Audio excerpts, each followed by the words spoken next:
Mr. Beat presents.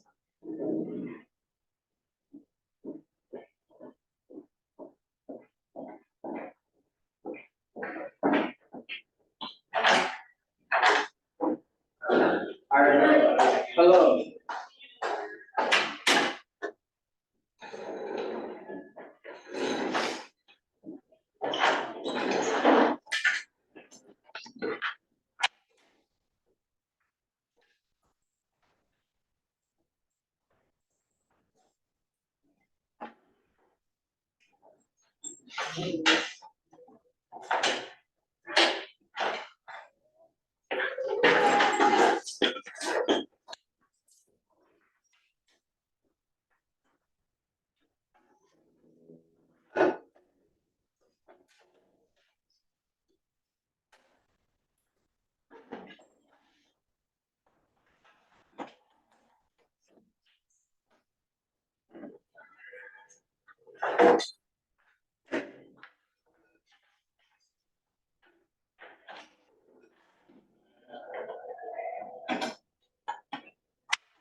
So this was taught last May term.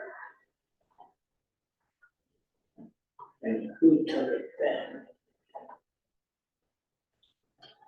Well, okay, let's see more else.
Okay.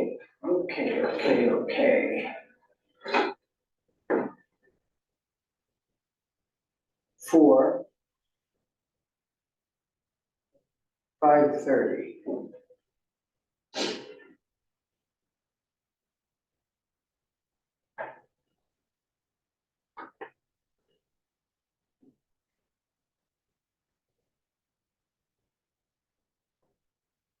Okay.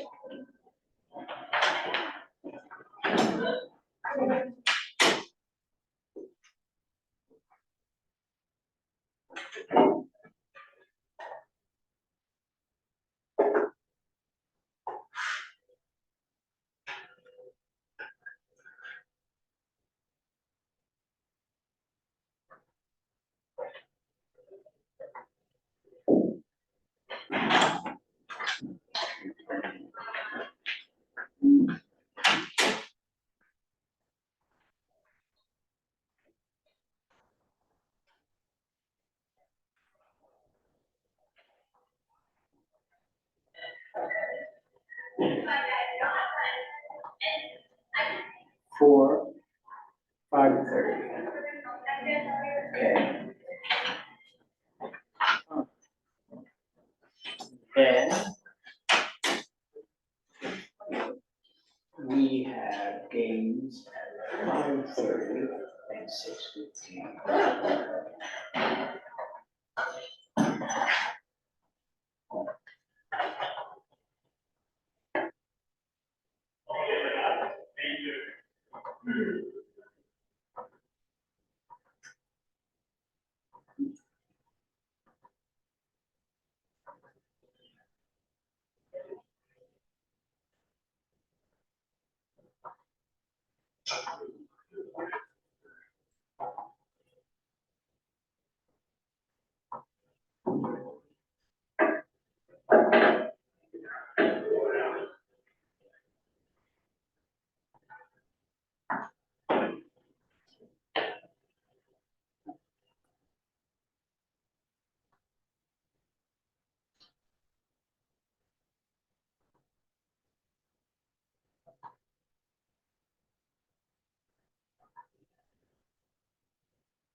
Okay, today we are going to cover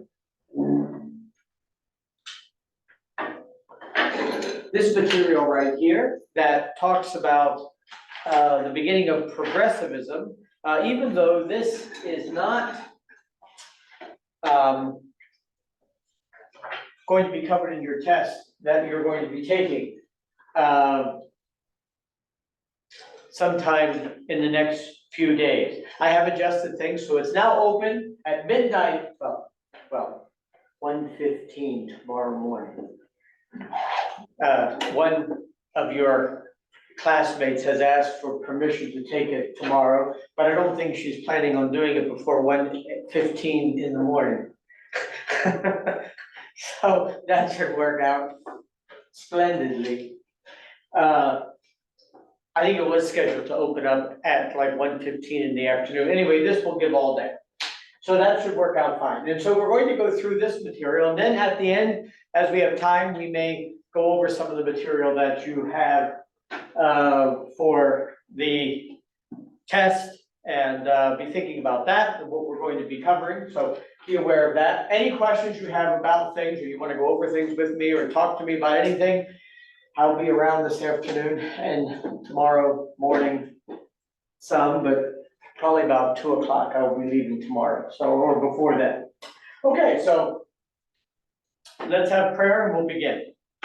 Father, we do thank you that you are here in this class and you've helped us to come this far and to help us understand this material. We pray that you will guide in our thinking and help us in every way to learn about the history of the United States and to prepare for these for this test, but also to again be looking at this other era of progressivism that is preceding and then dealing with World War II, World War I. So we pray that you will be with each one as they prepare for this exam and take it and have your hand on them. In Jesus' name we pray, amen. All right, oh yeah, here's my picture. Okay, now, here we're looking at progressive politics. And there are several things that will take place here of progressive prostitution and prohibition laws that are enacted during this time. So there is a real move to try and create a safer, more pleasant, and progressive society that will be better for everyone, not just those who are powerful. There are big movements among individuals to have to begin with philanthropic organizations. And probably the two most important major businessmen who give money for special causes are Andrew Carnegie. He primarily gave money to build libraries all around the country. And in fact, the one in my hometown of Reading, Pennsylvania was a Carnegie library. And John D. Rockefeller, who liked to give money to big projects like buying the Smoky Mountains and donating it to the federal government. The Grand Teton National Park was another one of his projects. He also helped to give the major funding to preserve Williamsburg If you've ever been to Williamsburg, the historic reconstruction there, that was also a Rockefeller project. They both established big foundations to coordinate their philanthropy. Hundreds of millions of dollars were granted. Other relief agencies were very effective, like the Salvation Army, and some of the settlement houses, like that was preserving craftsmanship and working in the inner cities. Now, saving the society as it was, we see American Protestant reform movement, and this is when these laws were passed. Prostitution, which was not seen as a major problem. Well, not a major problem. There weren't laws against it, at least at the federal level. And to this day, the reason why prostitution is not a major problem in America, there are small areas where there are prostitutes, and Nevada is one of the most open states for this.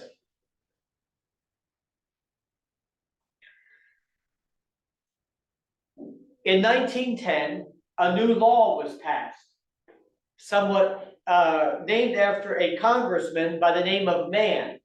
This Mann Act is still the law that governs prostitution in the United States, and what it says is that it is illegal to transport a woman.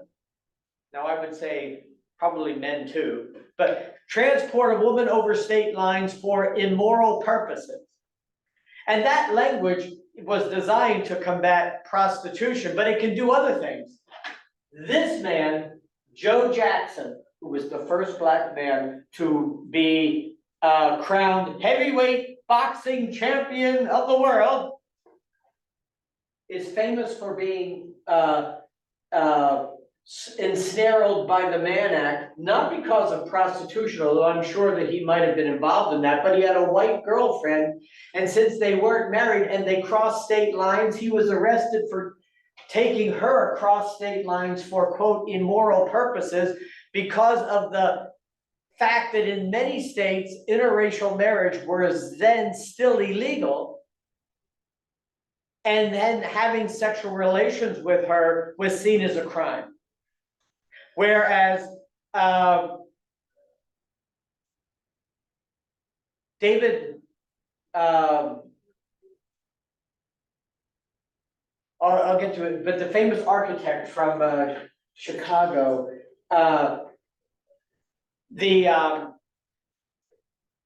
he was also arrested by his wife for taking his girlfriend across state lines because he took a woman across state lines for an immoral purpose. And I suppose, I don't know that would happen today, but anyway, this law has done a lot to stop prostitution as becoming a major enterprise, because everything has to be confined within a local area. You can't cross state lines to conduct business.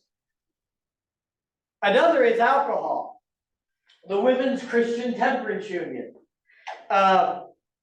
This was at one time the world's largest women's organization, and they used moral suasion in order to try and convince people not to use alcohol. Some places were able to become dry. Here in Eastern Kentucky, there used to be a lot of dry areas. That has sort of disappeared in recent days, but when I first moved back here 25 years ago, and as a student here, Jackson and Breathitt County was a dry county, and many of the counties in Kentucky were dry counties. For a while, all of Kansas was dry, one of the best places for prohibition. Maine was another one, but that has somewhat disappeared. As you can see here, these women are campaigning against alcohol. Lips that touch liquor shall never touch ours. And when I look at some of these women, I think that they'd be more likely kissed by men who've had some alcohol on their lips. At least they look rather glum in that picture. They should be much more pleasant about the stand that they're taking. The Anti-Saloon League was a male organization that accomplished the same thing. But they were much more political and effective in bringing about prohibition as an act of Congress. All progressive era presidents were opposed to prohibition. But by 1916, 19 states and hundreds of local communities had prohibition laws, and eventually the amendment does pass in 1920, but it will then fail in 1932. It will be repealed, the only amendment to the Constitution to be so repealed. Efforts were also used to restrict immigration. Unions wanted to stop the flow of cheap immigrant labor into the country. And there were racist ideologies by this gentleman, Madison Grant, who believed that Nordic cultures were superior, such as white, Anglo-Saxon, Northern European types, very similar to the Nazi idea of Aryan superiority. And he wanted to avoid the mongrelization of American racial stock that should be averted by restricting immigration. And even if there were such immigrants in the United States, that interracial marriage should be illegal to prevent race mixing. Studies of eugenics were very popular during this period. It encouraged the social movement through controlled reproduction of immigrants and minorities, and in some cases, requiring certain people to be sterilized to prevent them from breeding because they thought that they were an inferior people group. This could also be people who had handicaps or mental infirmities and things of that nature. Now, Robert M. La Follette, he's a very feisty looking gentleman. He was from Wisconsin. Reorganizing American cities. Progressive reform called for civic responsibility and efficiency in local government. After a devastating hurricane in 1900, Galveston, Texas experimented with a city commission form of government. And that hurricane in Galveston is still one of the most significant natural disasters to ever hit a city, partly because they were completely caught off guard by it. They did not know that the hurricane was coming until it was right on them. 1908, Staunton, Virginia hired a city manager to run the city instead of an elected mayor. Progressivism in the state. State legislatures were controlled by money interests. But this man, Robert M. La Follette, who was governor of Wisconsin from 1900 to 1906 and U.S. Senator from 1906 to 1924 and ran for president on the Progressives ticket, was the beginning of this reform movement. And one of the things that they wanted to have were primary elections to let the people decide who the nominees would be for their party, not backroom deals by men smoking cigars or whatever the case may be. Many people started democratic and undemocratic electoral reforms. Statewide primaries were only in place in 13 of the states. The rest of the states did not have primaries. They just had party caucuses that were controlled by the party bosses. Women's suffrage was only allowed in 9 states, and all of them in the West. Western state legislation by popular referendum and the recall of elected officials, which allowed for citizens to throw out of office an elected official that they didn't like before the end of their term. Now, you still cannot do that at the federal level, but some states allow for recall petitions to be circulated. And then there are 2 things that happened that ended state election of senators. One was a deadlock in the New York legislature that prevented the election of a senator for a significant period of time. Another was the corrupt election of William Lorimer as U.S. Senator from Illinois, that eventually led to the 17th Amendment in 1913 to provide for the direct election of senators. There was some who believed that he had bribed his way into being senator.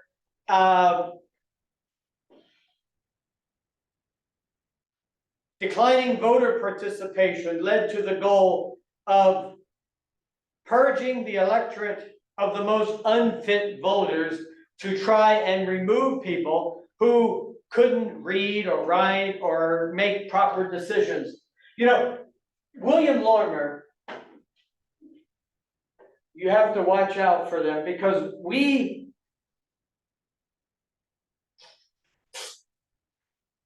know descendants of this, well, not real close, but this guy's from Chicago, that guy's from Chicago.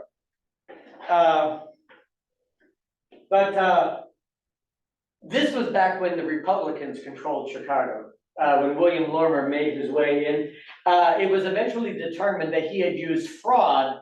Now, some say that he was impeached. He was not exactly impeached, but he was found to be, that the election at the state level was fraudulent and he was expelled from the Senate because of that. And the whole system of electing senators was transformed as a result of this. Now, Theodore Roosevelt takes center stage. Progressive Republicans from New York, who was elected governor in 1898, was seen as a threat to the power structure of New York because he was young, robust, and powerful.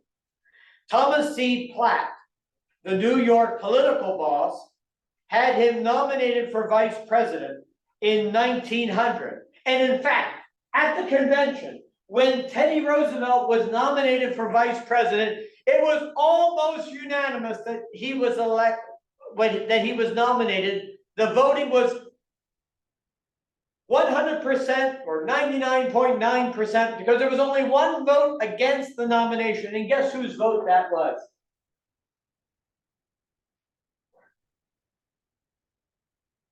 Who do you think voted against Teddy Roosevelt for vice president at the convention? TR himself. He did not want to be vice president. But at that time, you weren't really supposed to say no to the nomination. You just kind of hoped you didn't get it if you didn't want it.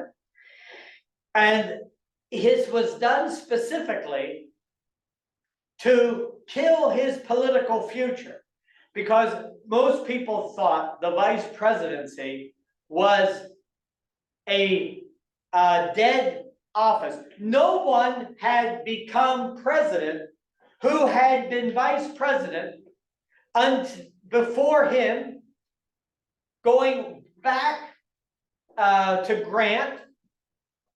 Before that, Martin Van Buren. Anyone who was ever nominated for vice president was forgotten. And they were hoping he would be too. But in September of 1901, remember, inauguration is in March then, in 1901. He's only been vice president for a few months, and President McKinley is assassinated in Buffalo, New York, while attending the World's Fair. A man who pretended to have a bandaged hand reaches his hand out to shake the president's hand, and when he does, he has a small revolver wrapped in the bandage and shoots the president right into his stomach. And he will die in Buffalo. I've been in the room, the house where he died, and the room where TR was inaugurated for president twice. and it's a National Historic Site. In fact, Teddy Roosevelt was on vacation in the Adirondacks, and he killed a horse trying to make it there before the president dies. At first, he was told it would be okay, you know, he's shot, but he's gonna live. Then he turns for the worst. He makes his way there, and TR becomes president. Now, many people think that he's just going to be a placeholder, but he's almost president for an entire term, and he makes it clear that his policies are going to be the policies of himself, not of his predecessor. He is elected in 1904 and then makes the stupidest decision of his entire life. When he is elected in 1904, he says that he will not serve another term, that he will consider this his second term, and he's not going to run again. He was the youngest man ever to become president when he was inaugurated as vice president. And so he was a very young man when he was retired in 1908. He wishes he could have taken that back. He should have just said, I changed my mind and I'm going to run again. But after that, he spends the rest of his life trying to figure out how to become president again, when he should have just served another term and been done with it. Now, he decided to begin the process of progressive politics and regulating industries. He promoted things like the Elkins Act and the National Reclamation Act, both of which were designed to bring stability to the economy and to change the way government works. The Northern Security Company was a monopoly of the Northwest Railroads formed by J.P. Morgan, William Rockefeller, James J. Hill, and E.H. Harriman. In a 5-4 Supreme Court verdict against the company, rejuvenated the Sherman Antitrust Act, which said that they had conspired in a way that restricted trade and spiked prices, and that their company had to be broken up. This encouraged TR, and 44 antitrust suits were made during his presidency against Standard Oil, American Tobacco, the DuPont Corporation. He believed that wealth should serve the public good, not just those people who were wealthy. Then in 1902, there was a famous coal strike. Coal prices soared as winter approached, and the president intervened for the workers and sent federal troops in to keep the peace. This is a picture of the astonishment of the coal executives at the table with the White House when he says he's going to side with the workers in this dispute. Because in the past, most presidents, whether Democrat or Republican, would have sided with the companies, not the workers. He then, when he is elected in 1904, as I mentioned, he announced that he would not seek another term. He said that he would give every American a square deal. But this was a big mistake, not the square deal. That's as good as any other deal, triangular deal. But that he would not run again. He should never have said that. It sounded good at the moment, like it was being magnanimous. He was so excited, but he was too young. And his wife said when she heard him say it, she cringed, standing next to him, because she thought that he should not have said. He moved to provide Americans with this square deal. One, the Hepburn Act empowered the government to set rates and inspect company books, especially for companies that serve the public interest, like railroads, utilities, and other such concerns. Then the Pure Food and Drug Act and the Meat Inspection Act. Here is meat that is being inspected. This was the beginning of the idea that the U.S. Department of Agriculture, or its predecessors, would be able to go into meat processing plants and inspect it to see if it was properly being cared for. Upton Sinclair's book, The Jungle, provided popular support. Ladies' Home Journal revealed baby medicine was labeled poisonous in England, but in America, it was just given. Now, I am told by Miss Sarah Bagby that where she lives, where she's from in Montana, the city was known as a place where as a asbestos mines that today is looked at as a carcinogen. And there was a day that when people lived there, that because of all the asbestos in the air, because that you can get money because you probably have a good chance of getting sick just by living in the town. And you can go to the asbestos museum. And one of the things that you can see there is that under glass, they have all kinds of asbestos related products, including cookbooks that recommended how to use it in cooking. Because asbestos, I am told, will do things very similar to baking powder in making your hot cakes rise and so forth. Also makes them fire resistant. I would think, because that's one of the reasons why asbestos was seen as such an important product, because it could be used as a guard against fire. Race relations. Booker T. Washington was invited to the White House in 1901. 1907, the entire African American regiment was discharged without honor for refusing to testify against each other in a shooting incident, and these are the men right there. There was an incident in which someone was killed. It was believed that there may have been an accident, but no one would testify. And since they would not cooperate with the investigation, the entire regiment was disqualified from service without honor. Now, another one of these individuals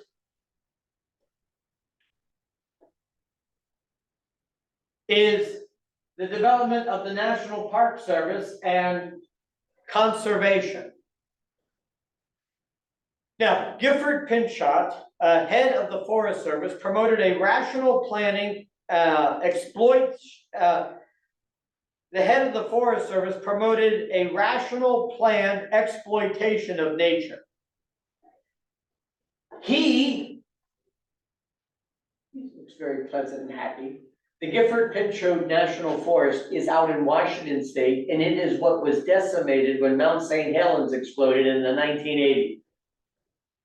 John Muir, this guy with the big beard, is the antithesis of this. He believed that conservation needed to be done in a way that enabled nature to serve man. But John Muir wanted wildness left alone. He organized the Sierra Club, a wilderness preservation organization. He proposed the creation of national park system with a professional National Park Service to staff it.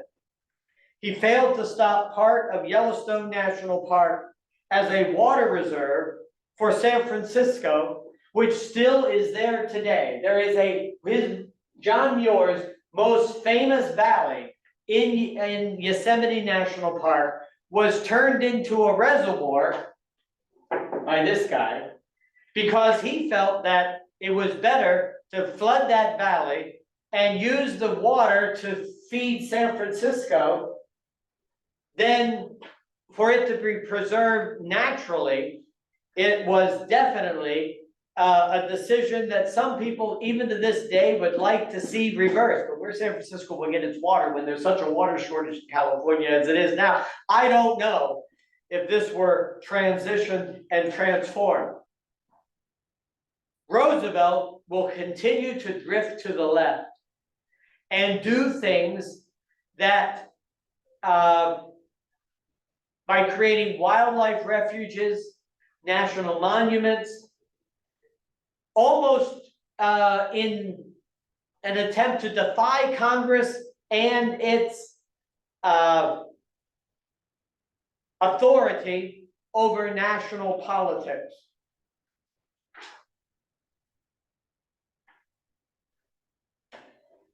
So, William Howard Taft leads a divided Republican Party. Taft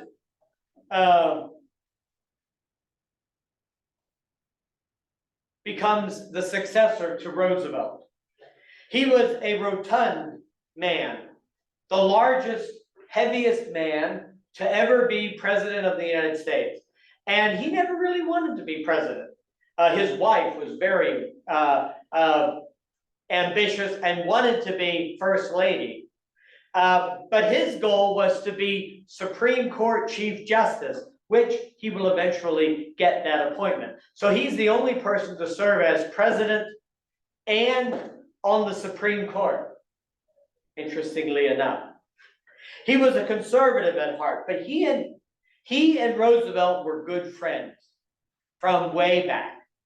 One thing is interesting about Taft is he was the first president to play golf. And people told him not to allow himself to be photographed on the golf course wearing his golfing outfit because it would not be good for his political career, but he didn't seem to mind.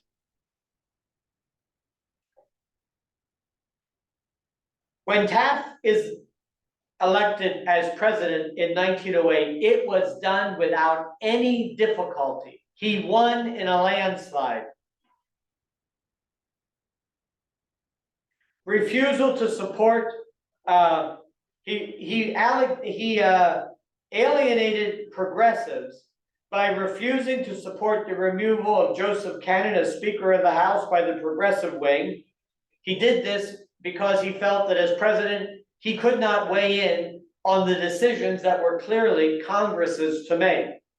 Insurgent Republican and Democrats united to remove the Speaker from the House Rules Committee and the power to appoint members of standing committees.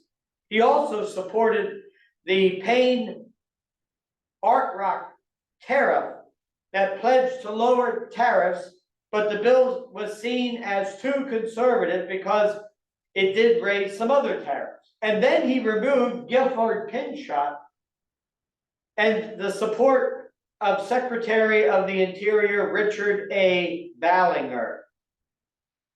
Eventually, Taft and Roosevelt will split. After President Roosevelt leaves office, he decides to go on a tour of the world, primarily spending his time in Africa shooting innocent animals. While he was on a safari in Africa, he will shoot 296 animals, many of which were stuffed and returned to the United States. And if you go to various museums around the United States and you see some old stuffed animals, many of them could be lions or hippopotamuses or various other animals that were shot by Roosevelt during this trip. I have seen lions that were shot by him on display at places and various other things. That was a very productive, there's a whole room in New York at the American Natural History Museum that is the Roosevelt Room that is all full of things that he sent back. Then he toured Europe and returned to the United States in 1910. So he was gone for more than 2 years. When he returned, he received one of the biggest welcomes that any person has ever received. In fact, while he was in Europe on his tour, people acted like he was still the president. And he thought he was. When he gets back, he realizes that Taft was not running the country the way he wanted it run. He tells him, listen here, you're president because I made you president. I can take this away from you. You better do as I say. And Taft informed him, I am president now, and I will do things the way I want. The result of the U.S. Steel antitrust suit offended TR, and this caused him to think about retaking the presidency in 1912. Roosevelt outlined a program called New Nationalism in Osawatomie, Kansas. Which is a town in Kansas that is known for progressive politics. President Obama went to the same town to announce his Obamacare plan to take over healthcare. Also, you know where that is? That's where progressivism was born. That attacked conservative Republicans calling for government regulation of American life. In the midterm elections was a disaster for conservatives and the Republicans in general, and bad for Taft, and this gave Roosevelt an opening.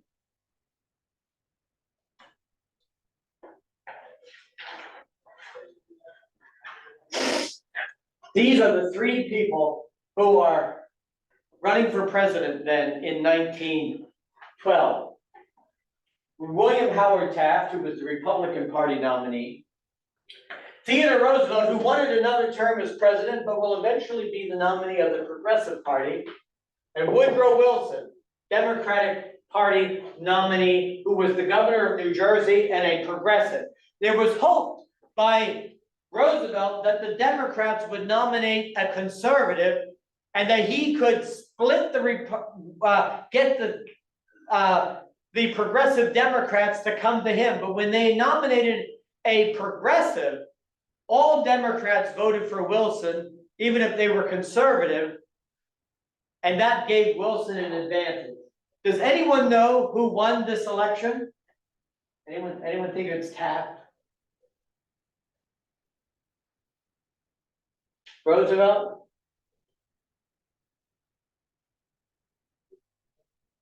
Very good.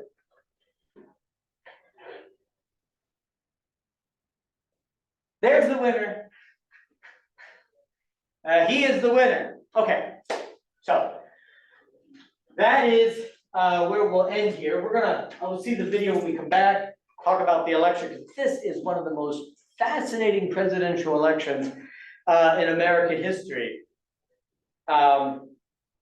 If Roosevelt would have just cooled it, had just cooled it in 1912 and not run had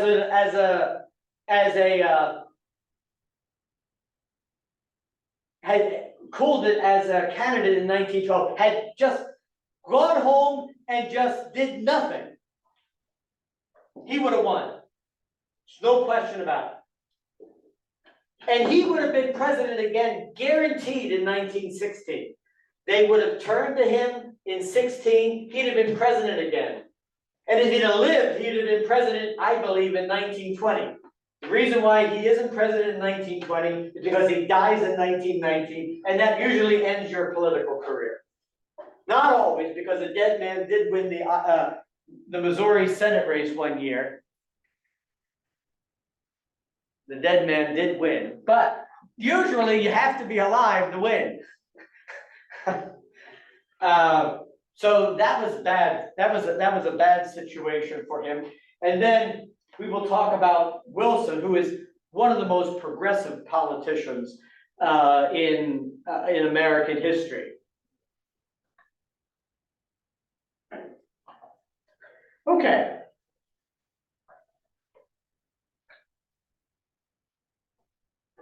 When we get to our test, as you go over your terms, you will be wanting to study the quizzes that you are taking that deal with the terms. And I wanna check here quickly to see how they are set up to be open or closed.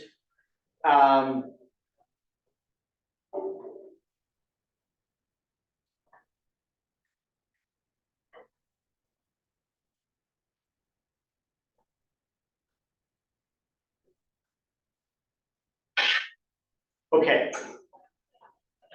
They are, what is today? The 12th. So they will be open through the end of the day tomorrow.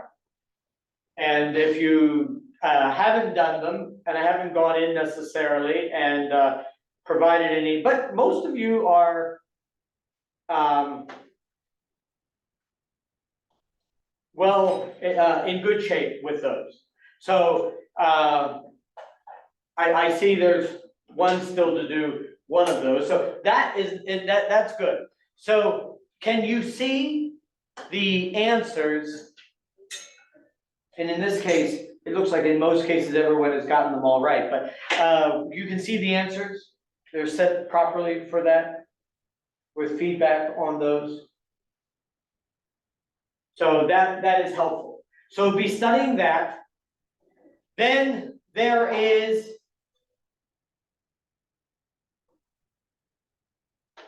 questions that relate to the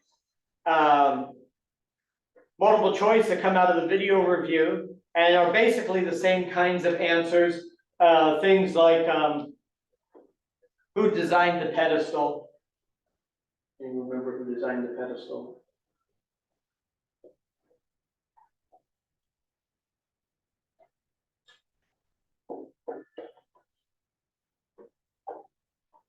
Famous American individual. Now, I will be recycling these answers. David Lloyd Wright is not correct, but he is a famous architect. He's the man, and I was trying to remember his name, who took his girlfriend across the state line, and his wife sent the marshals after him because that's a violation of the Mann Act. So he had his issues too. But you'll want to be studying those questions and looking at those answers to be able to answer those questions. Now, a place where I am able to provide some help when it deals with things like extra points on any test is with the short answer questions. One of them is outright extra credit. Do not ignore that one. I have found that questions that I announce are extra credit ahead of time can be skipped by the people who need the extra credit. But I will embed extra credit otherwise in the exam. So things like, what are different kinds of shopping experiences that were available in America after the Civil War? Where could people go shopping?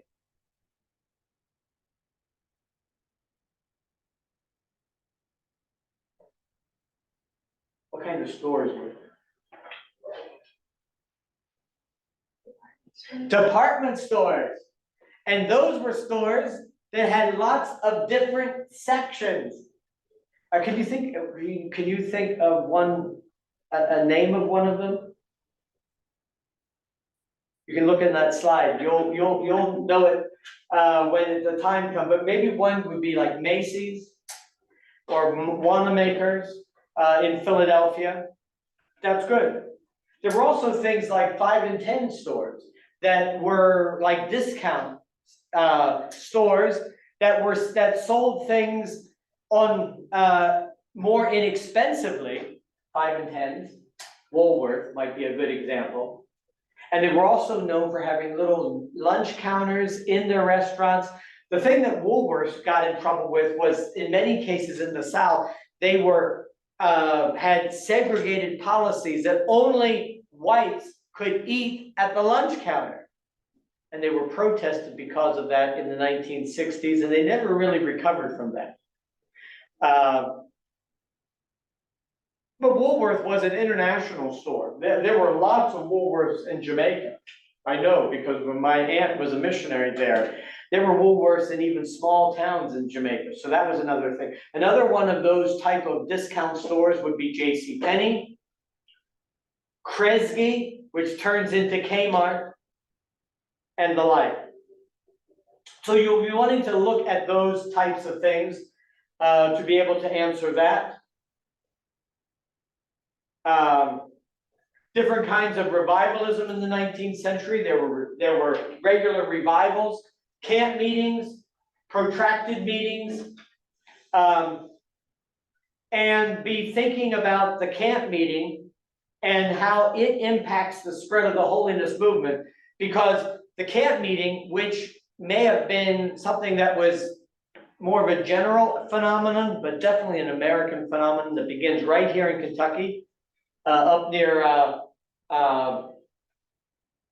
Paris, Kentucky, will eventually be seen as a movement that really promoted the holiness message. And the American Holiness Camp Meeting Association will promote that. The very last Holiness Camp Meeting, National Holiness Camp Meeting, was what is now the Iowa State Holiness Camp Meeting in Iowa, University Park, Iowa, where Bernard College is, or used to be. But that was the last camp meeting that was run by the National Holiness Association. Now, can anyone tell me what muckrakers were? What do muckrakers rake? They raise muck. And muck is like dirt. But they were journalists or writers, whatever, investigative people, who looked to find the dirt in society and dig it up to help people learn about that. And they contributed to the reform movement, just like Upton Sinclair's The Jungle, which is a book that I think you could easily read with a degree of significant benefit today, that talks about how horrible the conditions were in the meatpacking industry in Chicago. And I remember there's one incident that just is terrible, where there was the people were talking about how it was dangerous to be in the factory because of the number of rats that ran through the meatpacking plant, that sometimes the workers' lives could be endangered by them. But no one did anything about it to try and clean it up until there was regulation by the federal government.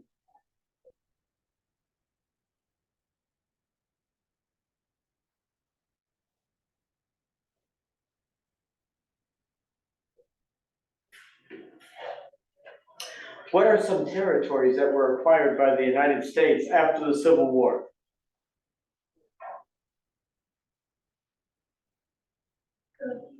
The Philippines, that's correct, yes. We get that from Spain. We also get, it's another, from the same war, it's in the Caribbean, that comes from the same, that's still a territory. Philippines, we gave them their independence in the 1940s after World War II.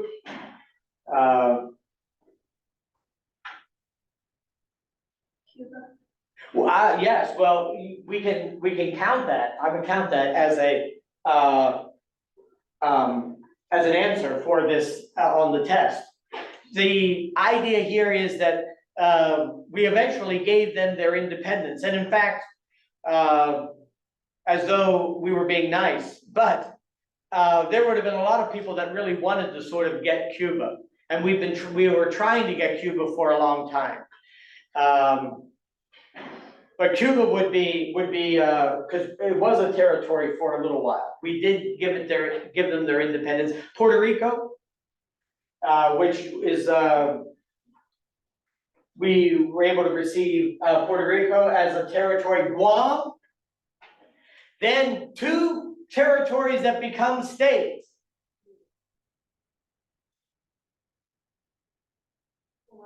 Hawaii, yes.